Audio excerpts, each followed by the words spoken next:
다섯 번째 교회인 사대교회의 말씀을 통해서 아마 사대교회를 오늘 또 다음 시간, 2시간에 나눠서 하려고 합니다. 사대교회는 특별히 오늘 본문 예수님께서 어떻게 말씀하셨는가? 7 영과 7 별을 가지시니가 사대교회에게 말씀하셨다고 그랬습니다. 특별히 여기 보니까는 7 영은 성령입니다. 하나님은 오늘도 교회를 하나님의 성령으로, 또 7 별은 우리가 알다시피 교회 지도자들이라고 그러지 않았습니까? 하나님은 오늘도 성령으로 또 영적인 교회 영적인 지도자들을 통해서 하나님의 거룩한 교회들을 불과 같은 눈으로 지켜주시는 분이신 줄을 믿습니다. 그분이 오늘 사대교회를 향하여 이렇게 말씀합니다. 너희는 살았다 하는 이름은 있으나 실상은 죽었다. 사형언도 내린 거예요. 우리 딴에는 열심히 살아간다고 생각하는데 우리 예수님 보시기에는 너는 죽었다는 거예요. 얼마나 여러분 얼마나 책망받는, 어떻게 보면 7 교회 가운데 제일 책망이 큰 교회가 사대교회입니다. 실상은 살아있어. 이름은 있어요. 그런데 명목상의 신자예요. 내 속은 썩었어요. 내 영은 죽었어요. 은혜가 없어요. 감격이 없어요. 이게 사대교회입니다. 그러면 사대교회는 도대체 어떤 도시였는가? 성경은 3가지로 얘기합니다. 첫째는 사대는 경제적으로 아주 부유한 도시였습니다. 소무사업가, 의료가 유명한 도시일 뿐만 아니라 특별히 이 지역은 멋을 내는, 우리말로 말하면 패션의 도시같이 소아시아 가운데 제일 사람들이 멋을 내는 아주 화려한 도시 가운데 하나가 사대였습니다. 특별히 여기는 화폐도 사금이 많기 때문에, 금이 많았기 때문에 사업이, 보석 사업이 발달했습니다.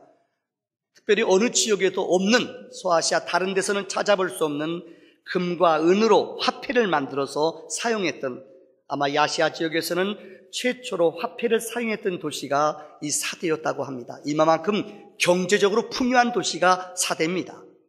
두 번째는 사대는 난공불락의 도시입니다. 지형학적으로 430m, 지리적으로 이 절벽으로 완전히 높이 올라온 도시입니다. 그래서 웬만한 도시에서 공격을 해오지 못할 정도로 난공불락의 안전한 도시입니다. 그래서 역사상 딱 2번만 공격을 받았지 거의 공격을 못했답니다. 이만큼 완벽하고 안전한 도시가 바로 이 사대였습니다. 더군다나 3번째는 이 사대 교회의 특징은 평안하고 안락한 도시입니다. 여러분, 우리가 소아시아 교회를 쭉 읽었습니다마는 서머나 교회는 환난과 핍박이 많았다고 그랬습니다. 에베소 교회는 우리가 알다시피 니골당의 이단자들이 나타났다고 그랬습니다. 그 다음에 여러분들 두아디라 교회뿐만 아니라 각 교회마다 시험들이 있어. 두아디라 교회는 자칭 선지자라는 이세벨의 시험이 있었습니다. 버가모 교회는 여러분 우리가 알다시피 거기에는 발람 선지자의 거짓 교훈이 있었습니다. 각 교회마다 영적으로, 내적으로, 외적으로 환난과 핍박, 많은 어려움이 있었는데 이 사대교회는 이런 어려움이, 이런 도전이 하나도 없었습니다. 인생적인 말로 말하면 좀 평탄한 어떤 어려움도 없는 교회예요. 여러분, 인생을 살아가면서 혹자들은 말합니다. 내 생활이 편안하고 내가 안락하고 먹는 거 부족하지 않으면 나 이거 성공한 사람 아니냐? 보통 인생들은 그렇게 말해요. 근데 성경은 그렇지 않아요. 아니, 사대교회가 뭐 그렇게 잘못한 게 있어요? 평안하고 부유하고 어려움도 없었어요. 영적인 도전도 없었어요. 매일매일 잘 먹고 잘 살아요. 그런데 예수님은 이 교회를 향하여 너희는 죽은 교회다. 너희는 죽었다. 얼마나 무서운 얘기예요. 아마 오늘 우리 교회를 향하여, 아니 우리가 살아가는 이 시대에 부족한 것 없잖아요. 먹는 것 때문에, 끼니 때문에 어려워하는 사람 없잖아요. 여러분 지금 살아가면서 환난, 연단 아마 없는 사람 대부분일 겁니다. 그런데 주님은 말씀해요. 너희들 살아있는 것 같지만 실상 너희들은 죽은 사람이야. 왜 그런 말씀을 하셨는가? 오늘 본문의 말씀을 중심으로 은혜를 나누기 원합니다. 한번 따라합시다. 살았다는 이름은 있으나 죽은 자다. 시작. 다시 한번 시작. 혹시 여러분 리차드 바크라는 사람이 쓴 책 가운데 갈매기의 꿈이라는 책이 있습니다. 아마 전 책입니다. 이거는 영화로도 나왔어요. 갈매기가, 여러분 아마 영화 보시면 기억할 겁니다. 사람도 없어요. 갈매기로만 쫙 나온 영화예요. 이 책의 내용은 아마 여러분 알 거예요. 주인공 의인화했습니다만은 거기 나오는 조나단 리빙스턴 시걸이라는 이 갈매기는 다른 갈매기하고는 달랐어요. 다른 갈매기들은 도시화가 되면서 매일마다 사람들이 주는 음식 찌꺼기, 사람들이 주는 먹이, 여기에 코를 박고 살아요. 그런데 여느 갈매기와는 다른 하나가 있었어요. 그게 바로 시걸이에요. 그는 친구들과 같이 있지 않아요. 매일마다 하늘 높이 나르는 훈련을 합니다. 야, 너 어디 가냐? 여기 먹이가 있는데, 야, 여기 찌꺼기도 있는데 어디 가? 왜 고생하느냐? 친구들이 그를 왕따 만들어요. 그렇지만은 조나단 리빙스턴은 매일마다 높이 날르고 멀리 날아가는 훈련을 해요. 친구도 이해를 못해요. 야, 이 바보 같은 녀석아, 여기 먹이가 있는데, 먹을 것이 있는데 왜 그렇게 고생하느냐? 왜 이렇게 어렵게 인생을 사냐? 좀 편하게 살아라 좀. 그러나 이 말에 기울이지 않아요. 리빙스턴은 매일마다 하늘 높이 날아요. 먼 곳을 향해 매일마다 날아가요. 그런데 겨울이 됐어요. 여러분, 매일마다 나르는 훈련을 하지 않은 땅에 코를 박고 산 다른 갈매기들은 여러분 얼어 죽어버려요. 왜? 나르는 훈련을 안 했기 때문에요. 그러나 여러분, 조나단 리빙스턴은 시갈은 늘 멀리 날아 딴 곳으로 날아갔어요. 여기서 말하는 의도가 무엇입니까? 세상에 많은 사람들은 편하게 사는 것, 안락하게 사는 것, 내가 몸은 내 거주지 벗어나지 않으려고 그래요. 사람들은 도전하지 않으려고 그래요. 여러분, 리차드 바크가 하는 이 얘기는 무엇입니까? 우리 인생은요, 더 높이 나르는 새가 더 멀리 본다는 거예요. 이 책의 주제예요. 인생을 살면서도 성경의 역사를, 성경에 나오는 3만 명의 사람들 가운데 어느 때 우리 인생이 영적으로 승리했는 줄 아십니까? 영적인 공식은 똑같습니다. 어려움 당할 때, 좀 환난 당할 때, 내게 육체적인 고통이 올 때, 물질적으로 좀 고통 올 때에 우리는 하나님 앞에 무릎 꿇습니다. 그런데 인생이요, 내 원하는 대로, 내 계획대로 아이들도 입시시험 딱딱 붙어봐요. 하나님 별로 안 찾아요. 내가 똑똑하고 내 머리가 좋은 줄 알아요. 아이들이요, 결혼까지 그냥 잘하고 짝짝 잘 나가봐요. 승승장구해봐요. 야, 나는 복이 많아. 별로 하나님 앞에 부르짖지 않아요. 성경의 다윗의 인생을 보십시오. 다윗도 여러분들 인생의 여정 속의 전반부는 왕이 됐어요. 그러나 자기 장인어른이 그를 끝까지 따라와 죽이려고 그래요. 도망가고 얼마나 위험한지. 그는 자기 여러분들 원수의 나라까지 미친 사람처럼 흉내내고 돌아갔잖아요. 블레셋 족속에게 가서 미친 사람처럼 행세했잖아요. 침 흘리고요. 너 미쳤냐? 야, 다윗이야. 저 사람이 다윗이야. 미친 사람 노릇했어요. 인생의 여정이 어떻게 보면 절반은 여러분들 도망다니는 인생이에요. 그를 죽이려는 사람들이, 원수들이 너무나 많았어요. 그러기 때문에 그는 기도의 사람이 되었고 시편의 사람이 되었고 하나님께 부르짖는 영적인 사람이 되었다는 거예요. 어느 정도 그가 왕이 되고 나라를 통일했어요. 안전해요. 그러니까 부하들을 전쟁에 내버려, 그는 전쟁에 나가지 않아요. 이때 그의 마음속에, 한가할 때의 마음속에 음란한 죄가 들어왔어요. 자기가 가장 충성스러운 자기 부하였던 우리야 장군이 전쟁 나갔을 때에 그 아내가 목욕하는 것을 보고 그 알아봤더니 자기 장군, 전쟁에 나가 싸우는 장군의 아내예요. 이 여자를 데려다가 성경에 어떻게 해요? 동침하잖아요. 임신하잖아요. 여러분, 인생은 자고로 그렇습니다. 형통할 때에 하나님을 잘 몰라요. 어려움이 오고 고난이 올 때 하나님을 찾습니다. 중국의 문화혁명을 1966년 했습니다. 목택동이라는 사람이 공산혁명을 일으키고 문화혁명을 통해서 우리 기독교를 핍박했습니다. 그래서 기독교를 사교로 인정해서 성경 있는 사람, 교회 지도자를 데려다가 수천 명을 죽였습니다. 성경 다 불살랐습니다. 여러분, 그때 아마 통계를 보면은 아마 그때의 중국의 기독교인 숫자가 70만 명이었다고 합니다. 완전히 기독교 믿는 사람, 성경책 다 없애버렸어요. 이제 기독교 믿는 사람 없다고 호언했어요. 장담했어요. 근데 교회는 지하로 들어갔어요. 여러분, 지금 이 혹시 들어보셨어요? 이 중국 땅에 예수 믿는 사람의 숫자가 삼자교회가 있고 지하교회가 있는데 정확한 통계는 알 수 없습니다만 많이 말하는 사람은 1억 한 7천 명 된대요. 7천만 명 된대요. 적게 말하는 사람도 1억 2천만 명이래요. 중국 지하교회 성도들이 얼마나 예배를 뜨겁게 드리고 얼마나 하나님 앞에 간절히 예배 드리는지 아세요? 다른 나라 말할 것도 없고 우리나라 보세요. 우리나라 역사를 보면은 왜 우리 기독교가 선교사들이 들어왔을 때 복음이 빨리 전파됐느냐? 일제 36년 동안 우리에겐 소망이 없었어요. 어느 누가 해방을 시켜줄지, 어느 때 이 나라에 자유가 올지 아무도 몰랐어요.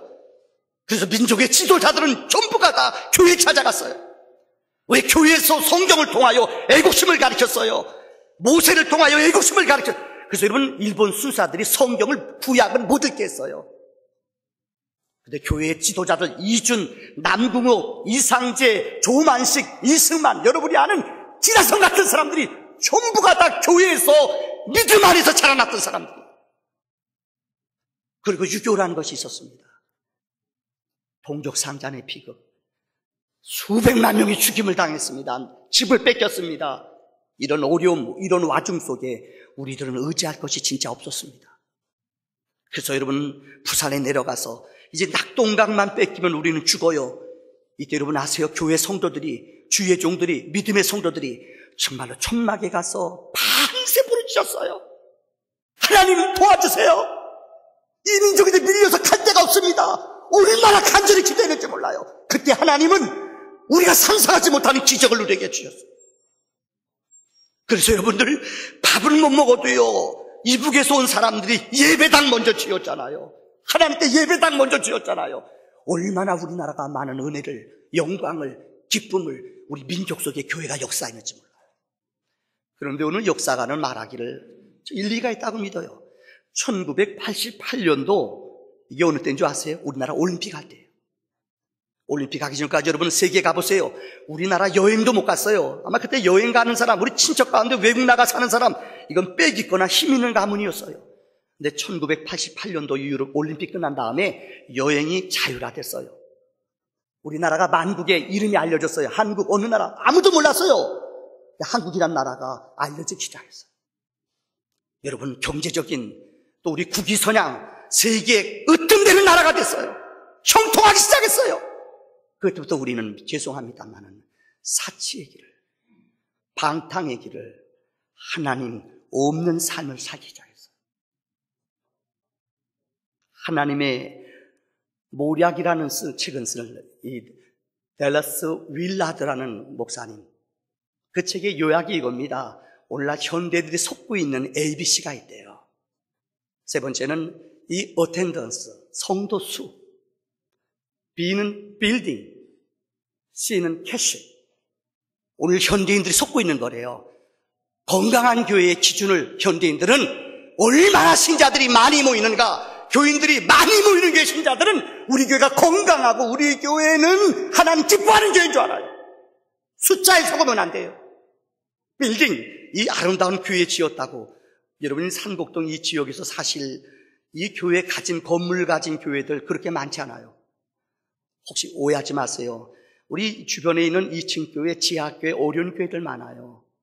그 교회 신자들, 여러분 그분들은 그곳에서 2층에서 드리고 지하에서 드린다고 하나님이 없다고 생각하면 안 돼요. 이것이 우리의 자랑이 되거나 우리의 교만이 되면 안 돼요. 캐시, 예산이 얼마냐? 이것이 여러분, 이 댈러스 윌라드 목사님이 하는 말, 현대 교인들을 병들게 하고 영적으로 우리에게 유혹하는 ABC가 있는데 바로 attendance, 성도수, 빌딩, 캐시, 이걸 가지고 사람들이 자랑한대요. 이것은 자랑이 될 수 없습니다. 믿음의 영적인 성도는 우리 안에 얼마나 많은 사람들이 구원받았느냐가 중요한 겁니다. 몇 년 전에 영국에서 있었던 일입니다. 어린아이인데 5살이 됐는데 아이가 놀다가 팔이 부러졌어요. 근데 부모님 모른 거예요. 그러니까 애가 아파하지 않으니까는요, 하도 애가 팔이 아파 걷질 못하고 손에 힘을 못 써요. 이상하다. 놀다가 다쳤는데 그걸 모른 거예요. 그래서 병원에 데려가 봤더니, 알고 봤더니 이 부러진 지 오래된 거예요. 근데 이 아이가 무슨 병이 걸렸느냐, 고통이 없는, 아픈 걸 몰라요. 왜 아픈지 몰라요. 어머니가 모른 거예요. 근데 이 아이가 7살 됐는데 이 아이가 또 놀다가, 애가 장난이 좀 심했나 봐요. 놀다가 발이 부러졌는데 이 엉치뼈가 다쳤어요. 근데 애가 걷는 건 찔뚝찔뚝 하는데 애가 아픈 걸 모르는 거예요. 그래서 종합병원에 가서 검사해 봤더니 이상한 체질이에요. 이걸 의학적인 용어로 갱글리 뉴로파디라고 합니다. 이게 뭐냐? 아픔을 느끼지 못하는 병이에요. 희귀병이에요. 애가 아파도 부러지면 아프거든요. 보통 고통스럽거든요. 근데 잠을 잘 자요. 아픔을 못 나요. 또 엄마도 몰랐어. 아빠도 몰랐어요. 병원에 가서 이 아이가 7살 때 진단을 내렸어요. 알고 봤더니 이 아이가 이 고통과 아픔을 모르는 병이 걸린 거예요. 희귀병. 현대의학으로는 고치지 못하는 병입니다. 저는 여러분에게 오늘 감히 말씀드립니다.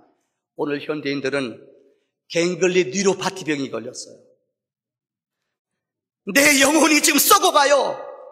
내 영혼이 부패해가요. 막 썩어가는데도 사람들이 썩는 거를 몰라요. 어린 시절에 여러분 기억나세요? 저는 호기심 좀 많았어요. 우리 동네요. 제 고향이 동대문구 회기동 89번지거든요. 우리 동네에 어느 아주머니 한 분이 계신데 좀 정신 나간 미친 분이에요. 늘 보따리 들고 너무너무 호기심이 많아서 나 너무 궁금해가지고 뭐 있나 제가 열어봤다는 거 아니에요. 그분 주무실 때요. 봤더니 그 백 안에요 이 휴지만 잔뜩 들었어요. 난 지금도 안 잊혀져. 이분은요 음식을 상한 거 안 상한 거 몰라요. 음식은 무조건 다 먹어요. 그래서 배탈 나고 힘들어하는 거 제가 봤어요. 어렸을 때. 분별력이 없어요. 정신병자이기 때문에 이 음식이 상한 건지 썩은 건지 몰라요. 썩은 것도 음식이면 무조건 다 먹어요. 쓰레기통 뒤져서 음식이면 다 먹어요. 배탈 나고 지금 기억나요. 배 아파서 쩔쩔맨 거 여러 번 봤어요. 이것이 어떤 정신병자 한 사람의 얘기인가요? 혹시 이 얘기가 우리들의 얘기가 아닌가요? 음식이 썩었어. 이거 먹으면 죽어요.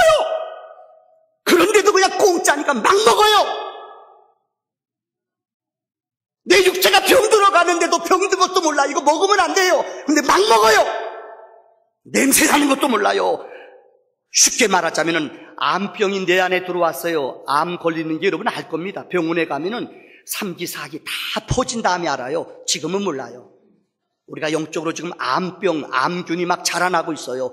그런데도요, 죽는 걸 몰라요. 여러분 한 달에 죽어요. 근데도 나는 안 죽는다고 생각해요. 인생을 영원히 산다고 생각해요. 인생의 주인이 나인 것처럼 살아가요. 이것이 바로 오늘 현대인들의 갱글리 뉴로파티 병이라는 거예요.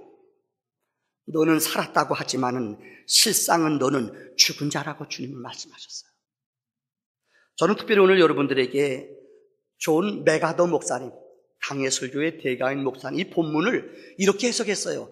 그러면 살아있는 교회는 도대체 어떤 교회냐? 오늘 여러분에게 5가지 살아있는 존 메가더 목사님의 살아있는 교회와 죽은 교회가 있대요. 살아있는 교회의 5가지 특징을 통하여 나는 과연 이 5가지의 영적인 리트머스 종이를 통하여 나는 살았나 내 영혼은 죽었나 여러분 자신을 돌이켜보기를 바랍니다. 첫째는 살아있는 교회의 특징은 하나님에 대한 경외심이 있어요. 한번 따라합시다. 시작. 예배를 드리면서 오늘 여러분들 예배를 드리면서 하나님을 만나는 하나님을 체험하는 이런 감동이 여러분에게 있어야 된다는 거예요. 이런 경외심이 없으면 그냥 형식적으로 예배 드리는 거 찬송 부르고 가면 안 돼요. 오늘 예배 속에 하나님의 임재를 하나님의 임재와 하나님의 음성을 하나님의 말씀을 듣는 레마의 능력이 내게 나타나는 거예요. 미국의 20세기의 가장 큰 교회였던 달라스에 있는 교회입니다. 그 목사님이 워드 비처 목사님이세요. 침례교 목사님이신데 워드 비처 목사님이 설교하는데 아마 수천 명이 한 번 예배 드릴 때 수천 명이 몰려들었어요. 근데 이분이 설교하시는데 그주는 몸이 아파가지고 완전히 몸이 아파요. 그래서 도저히 설교를 하지 못할 정도로 몸이 아팠어요. 그래서 침례교는 여러분 개교회주의거든요. 그러니까 동생도 이렇게 여러분 평신도지만 설교할 수 있어요. 침례교의 특징이 그래요. 그 개교에서 안 쓰줄 수가 있어요. 근데 워드 피처 목사님이 몸이 아파서 도저히 설교가 안 돼요. 그래서 그 주일 3부 설교하는데 그 동생이 토마스 비처 목사가 비처가 동생이 설교하러 올라갔어요. 그러니까 사람들이 아프다는 얘기 안 했거든요. 형이 안 나오고 동생이 딱 나오니까 사람들이 분위기가 예배 시간 딱 설교하는데 동생이 딱 나오니까 사람들의 분위기가 술렁술렁술렁 하는 거예요. 근데 어떤 사람은요 예배 시간에 일어나서 나가버리는 거예요. 와, 우리 교인들 저렇게 해서 나가는 거 밥하러 나가는 거예요, 여러분들. 깜짝 놀랄래 보니까는. 그러니까 그런 사람 있잖아요. 예배 시간 딱 가다 보니까는, 내가 원하는 목사님이 아니에요. 어느 교회는 그런 교회가 있대요. 목사님이 안식년으로 어디 가버리거나 어디 주일 빠져버리면 그 주일날 예배 교인들이 5분의 1은 빠진대요.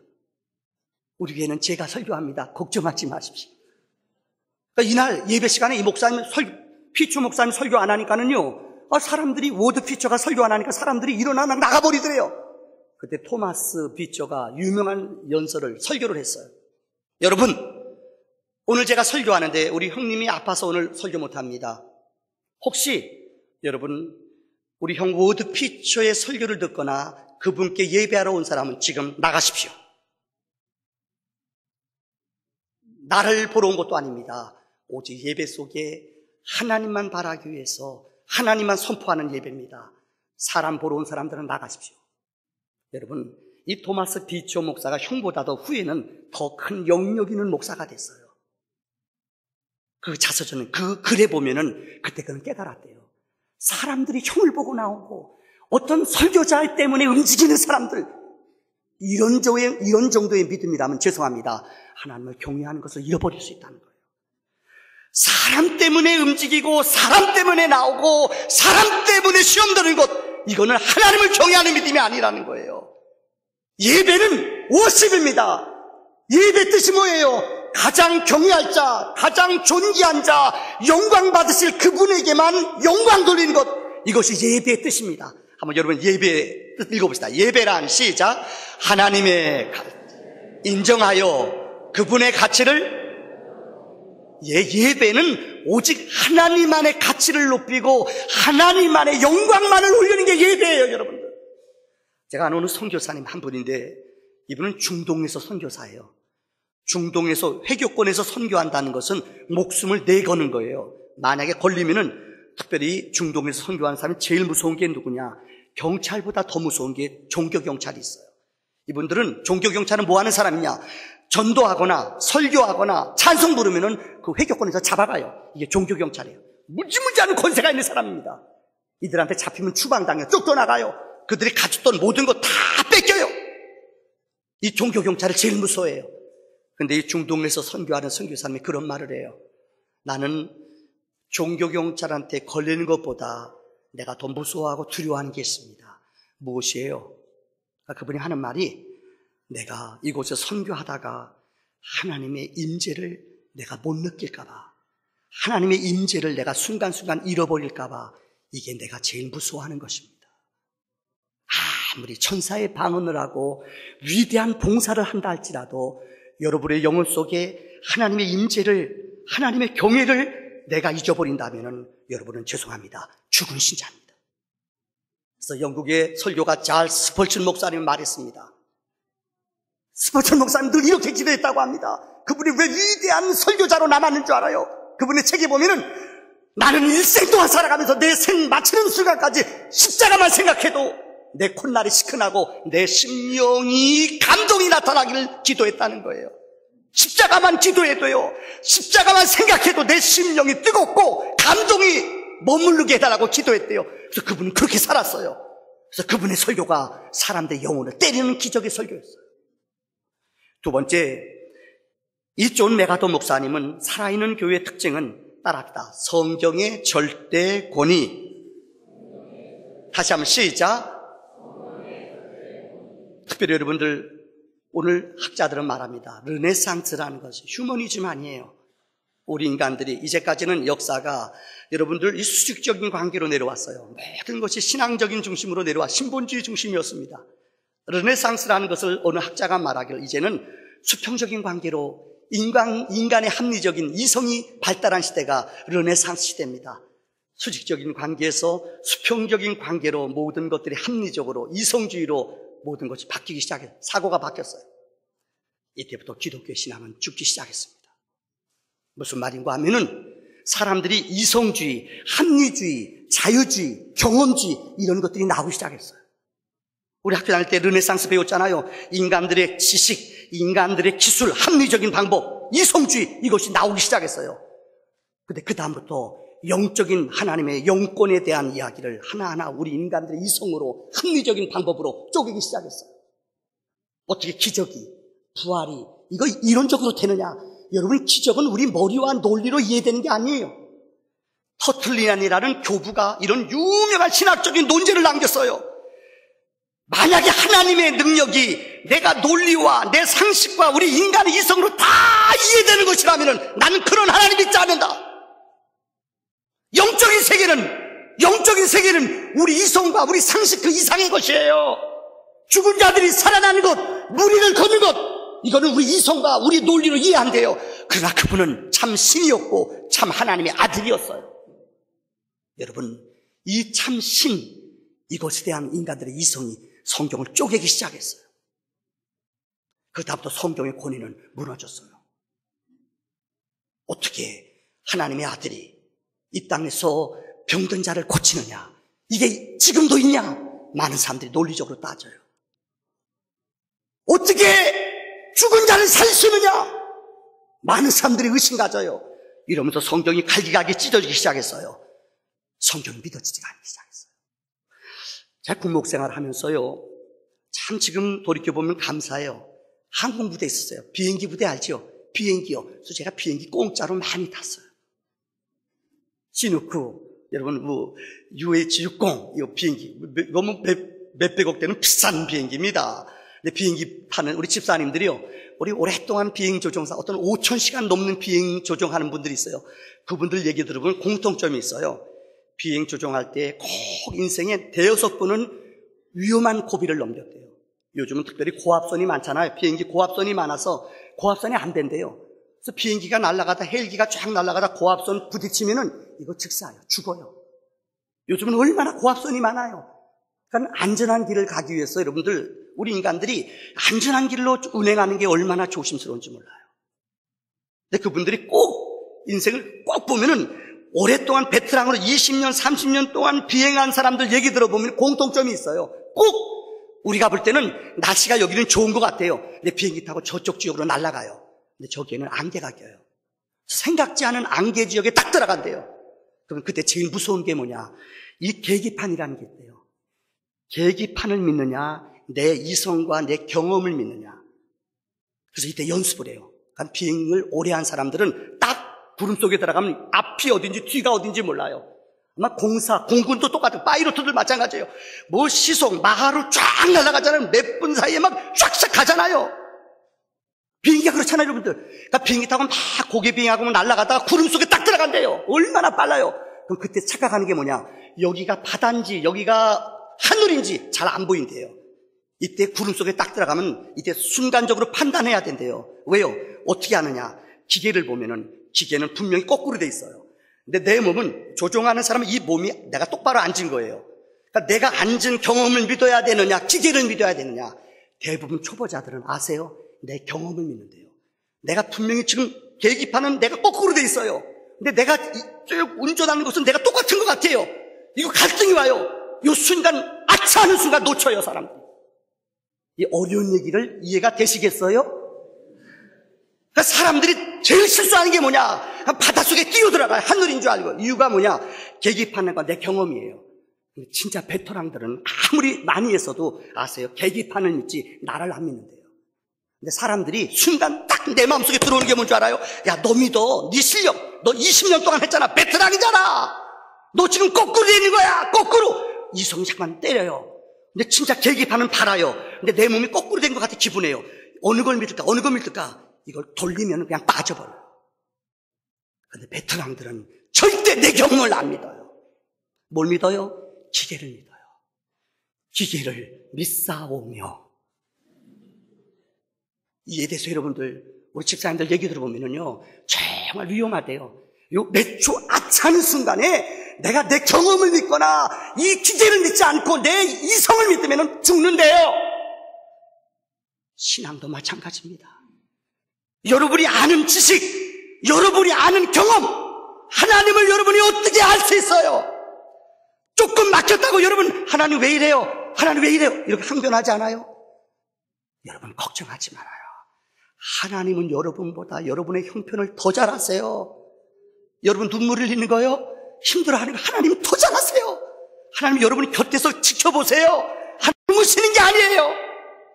왜 이성 가지고 여러분의 사고 가지고 하나님을 판단해요? 조금 더 기다리라니까요. 힘을 내세요. 힘을 내세요. 주님이 손잡고 계시잖아요. 여러분, 성경의 권위가 무너지면 안 돼요. 하나님의 약속에 살아있는 능력의 권위가 회복되는 기적이 있기를 주의 이름으로 축원합니다. 세 번째는 건전한 교리입니다. 한 예를 들을게요. 여러분, 일본에 가면은, 일본에 여기 프랑크 로이드 라이트라는 사람이 여러분들 건축한 것입니다. 이걸 우리가 라이트 공법이라고, 아마 공업을 건축하신 분은 라이트 공법이라는 말이 있습니다. 이분이 일본의 동경에 이분이 지은 제국 호텔이라고 있어요. 나이 드신 어른들은 알 겁니다. 일본에서 제일 좋은 호텔이 제국 호텔이에요. 이것을 지을 때 자그마치 땅 파는 데만 2년이 걸렸어요. 그러니까 사람들이 미쳤다고 그랬어요.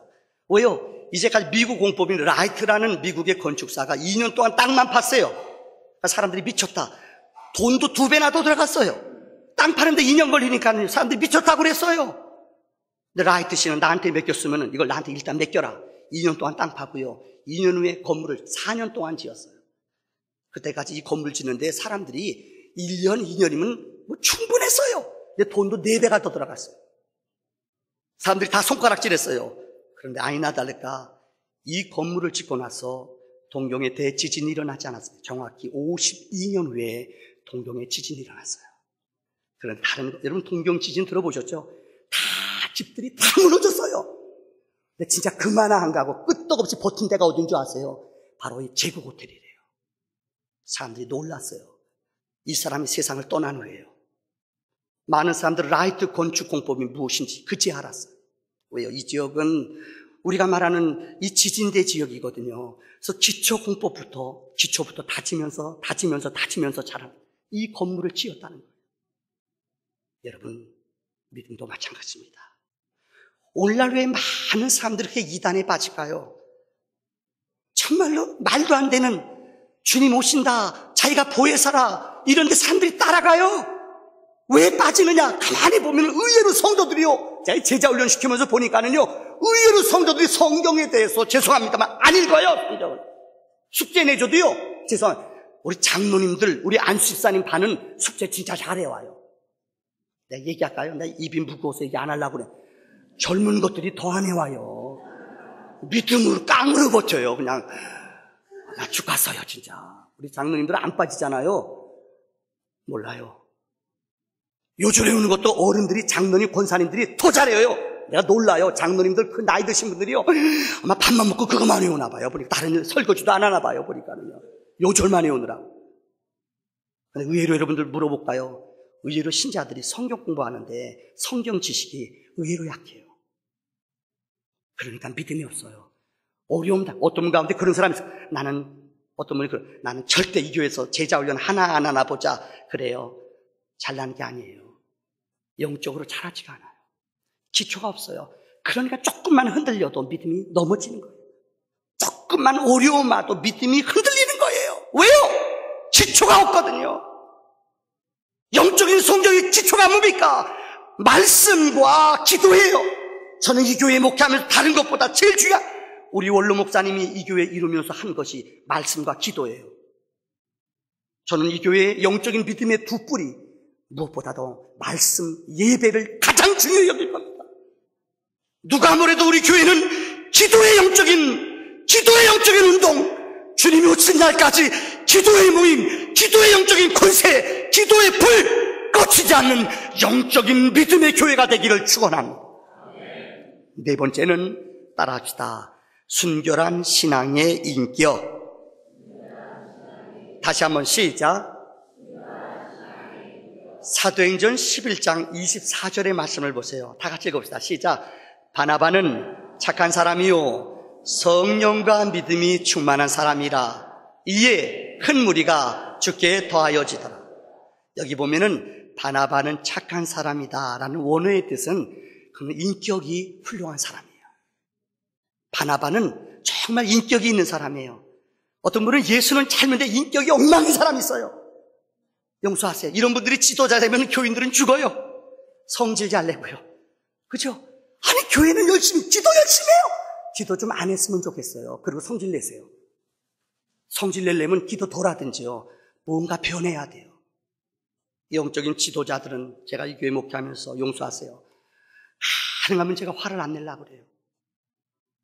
가능하면 제가 여러분 화를 안 내려고 그래요. 어떤 결정을 하더라도 아무리 중요하고 좋은 결정하더라도 화내면서 결정하면 이거 안 하는 게 나아요. 마음이 상하거든요. 지난번 제가 설교했죠. 독은 깨도 사람 마음은 깨지 말아라. 기억나세요? 아무리 마늘이라고 큰일해도 독을 깨고 마음을 깨봐요. 마음 깨봐요. 이건 안 하는 게 나아요. 부부간에요. 매일 맛있는 거 사줘요. 여보 통닭 먹어. 자기가 먹고 싶어 사왔으면 자기야 나 이거 좋아하지. 지가 다 먹어요. 그러면서요 속이란 속은 다 새겨요. 통닭 사오지 말고 속이나 새기지 말아라. 정신 차려요. 근데 이걸 자기가 모른다는 거예요. 한홍이라는 목사님이 쓴 책 가운데 칼과 칼집이라는 책이 있어요. 여러분, 칼이라는 말은 이 책의 내용이 뭔지 알아요? 칼은 실력이에요. 실력. 위대한 실력을 가진 사람은 이 실력을 잘 보관하는 칼집이 있어야 돼요. 절대 좋은 칼을 가진 사람은 좋은 칼집이 있어야 돼요. 아무리 칼만 좋아도요, 칼집이 안 좋으면 이거 소용이 없어요. 칼을 보관을 못해요. 좋은 칼 가진 사람은, 능력 있는 칼 가진 사람은 좋은 칼집이 꼭 있어야 돼요. 칼은 실력이고 칼집은 뭐예요? 인격이에요. 인격 속에 이걸 딱 담아야 돼요.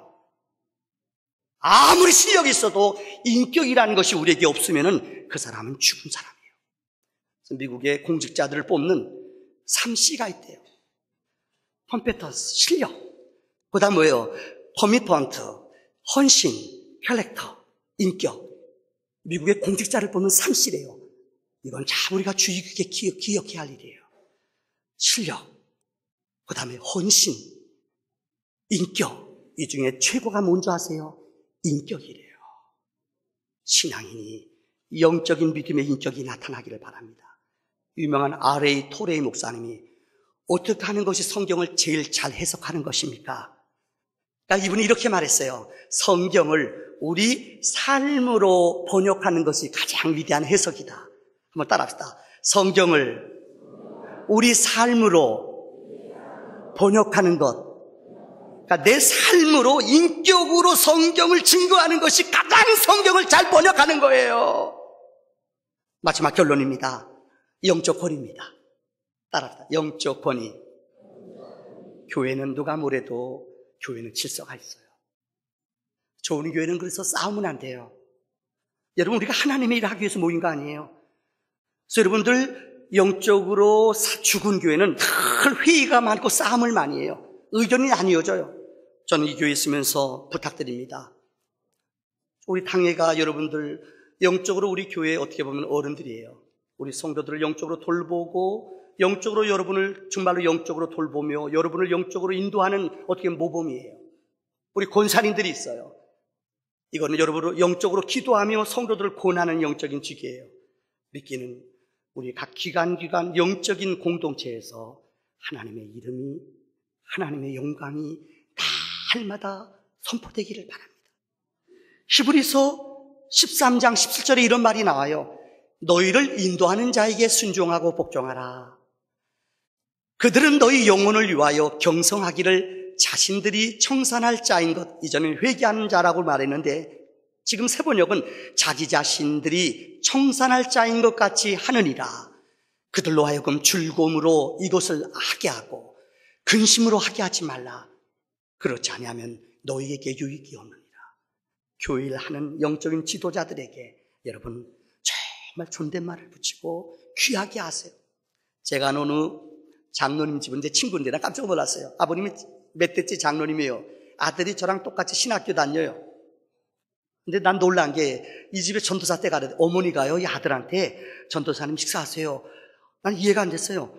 아버님 장로님이시고 아들이 전도사인데요. 교육자라고 전도사 아들인데요. 밥을 먼저 갖다 줘요. 난 이해가 안 됐어요. 우리 집은 그렇지 않고 우리 아버지가 먼저거든요. 집사님이 먼저거든요. 근데 하는 게 나 놀랐어요. 그러니까 왜 그러냐?